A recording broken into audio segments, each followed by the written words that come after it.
Assalamualaikum warahmatullahi wabarakatuh. Perkenalkan, nama saya Dinda Purwani Gayatri, mahasiswi Politeknik Negeri Cilacap, Prodi D3 Teknik Elektronika. Pada video kali ini saya akan menjelaskan tentang komponen-komponen elektropneumatik. Apa itu elektropneumatik? Elektropneumatik pada hakikatnya terdiri dari dua sistem pengontrolan, yaitu sistem pneumatik dan elektropneumatik. Pengontrolan sistem pneumatik menggunakan sumber tenaga dari udara bertekanan sehingga lebih hemat biaya. Sedangkan sistem elektropneumatik menggunakan sumber tenaga di samping udara bertekanan juga berasal dari sumber tenaga listrik dengan kapasitas tegangan dan daya yang relatif kecil. Dengan demikian, kedua sistem pengontrolan ini sangat ekonomis. Prinsip kerjanya, yang pertama, sinyal elektrik dialirkan ke kumparan yang terpasang pada katup pneumatik. Yang kedua, sinyal yang dikirimkan tadi akan menghasilkan medan elektromagnetik dan akan mengaktifkan katup pengatur arah sebagai elemen akhir pada rangkaian kerja pneumatik. Yang ketiga, media kerja pneumatik akan mengaktifkan elemen kerja pneumatik seperti motor pneumatik yang menjalankan sistem. Lalu di sini ada penempatan elemen elektropneumatik. Bisa dilihat di gambar berikut adalah gambar susunan elemen elektropneumatik. Yang pertama ada akuator yang terdiri dari silinder, rotari akuator, dan lampu. Yang kedua ada elemen kendali akhir yang ada di elemen kendali akhir yaitu directional control valve. Yang ketiga, elemen proses terdiri dari relay, tim delay, katup solenoid. Yang keempat, ada elemen input terdiri dari push button, limit switch, dan sensor. Dan yang kelima, ada elemen sumber terdiri dari kompresor, perangkat air service unit, dan sumber DC. Lalu ada perbedaan aliran sinyal pada rangkaian. Sudah tertera jelas di slide berikut ini ada gambarnya untuk skematik rangkaian pneumatik dan skematik rangkaian elektrik.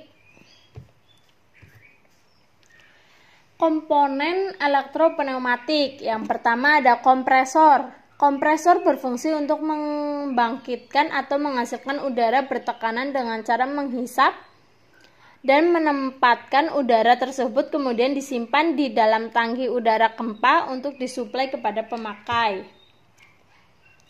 Yang kedua, ada unit pelayanan udara atau air service unit. Udara bertekanan Kempa yang akan masuk dalam sistem pneumatik harus diolah terlebih dahulu agar memenuhi syarat, yaitu antara lain yang pertama, tidak mengandung banyak debu yang dapat merusak keausan komponen-komponen dalam sistem pneumatik.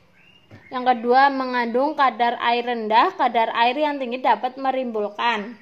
Yang ketiga, mengandung pelumas. Pelumas sangat diperlukan untuk mengurangi gesekan antar komponen bergerak seperti pada katup-katup dan aktuator.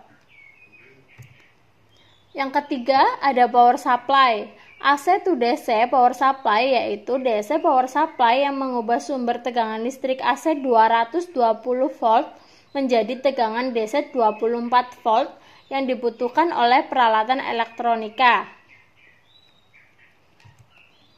Lalu yang keempat ada push button. Nah, push button ini terdiri dari dua keadaan, yaitu yang pertama, kontak terbuka secara normal atau normally open. Lalu yang kedua ada kontak tertutup secara normal atau normally close. Bisa dilihat ada gambarnya saat keadaan normally open dan normally close. Dan yang kelima ada push button switch atau detent switch. Tombol tekanan dengan mengkombinasikan fungsi-fungsi kontak terbuka secara normal dan kontak tertutup secara normal atau satu piranti. Yang keenam, ada saklar batas atau limit switch.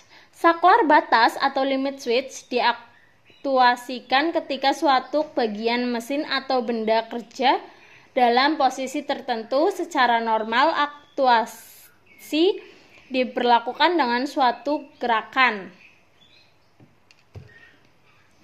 Yang ketujuh, ada saklar proksimitas atau proximity switch. Berbeda dengan saklar batas atau limit switch, saklar proksimitas atau proximity switch bekerja tanpa kontak langsung dengan objeknya dan tanpa gerakan mekanik, sehingga saklar proksimitas bisa berumur panjang dan kinerja saklar tersebut sangat handal. Yang kedelapan, ada red switch. Red switch adalah saklar proksimitas yang bekerja secara kemagnetan, terdiri dari dua kontak yang diletakkan di dalam tabung gelas berisi gas. Yang kesembilan, ada proximity switch induktif. Induktif proximity merupakan sensor proximity yang berfungsi untuk mendeteksi objek yang berupa logam. Prinsip kerja dari sensor ini, apabila ada tegangan sumber yang ada pada sensor ini, maka akan membangkitkan medan magnet yang ada di dalam sensor. Yang ke-10 ada proximity switch kapasitif. Sensor kapasitif proximity adalah sensor yang mampu mendeteksi benda logam atau non-logam. Maksudnya sensor ini dapat mendeteksi objek apa saja yang dilewatinya. Yang ke-11 ada proximity switch optik. Sensor proximity optik ini mendeteksi keberadaan suatu objek dengan cahaya biasanya atau pantulan cahaya atau refleksi, yaitu infrared, bila terdapat benda dengan jarak yang cukup dekat dengan sensor, maka cahaya yang terdapat pada sensor akan memantul kembali pada penerima atau reseptor, sehingga penerima akan menangkap sinyal tersebut sebagai tanda bahwa ada objek yang melewati sensor. Yang ke-12 ada relay. Relay adalah suatu saklar yang digerakkan secara elektromagnetik. Bila sumber tegangan diberikan pada kumparan solenoid, maka akan terbangkit suatu medan elektromagnetik yang mengakibatkan tertariknya armatur ke inti kumparan. Yang ke-13 ada timer delay relay. Alat ini berfungsi untuk menghubungkan atau memutuskan rangkaian listrik berdasarkan waktu.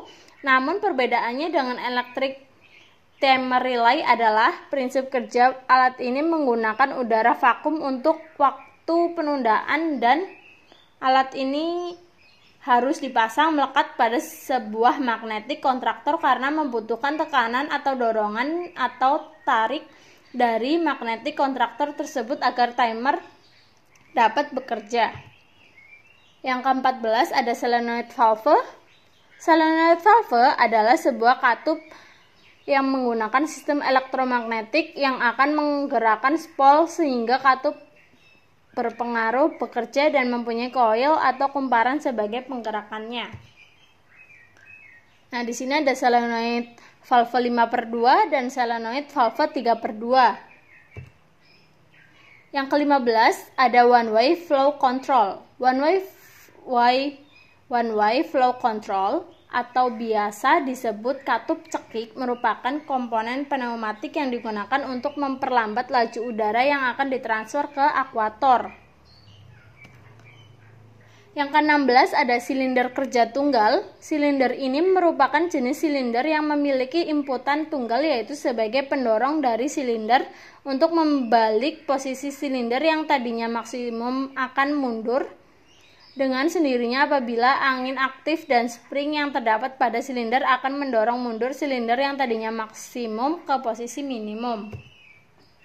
Yang ke-17 ada silinder kerja ganda. Silinder ini merupakan jenis silinder yang memiliki dua masukan udara diantaranya, yaitu untuk mendorong silinder bergerak maju untuk mengembalikan silinder ke posisi minimum.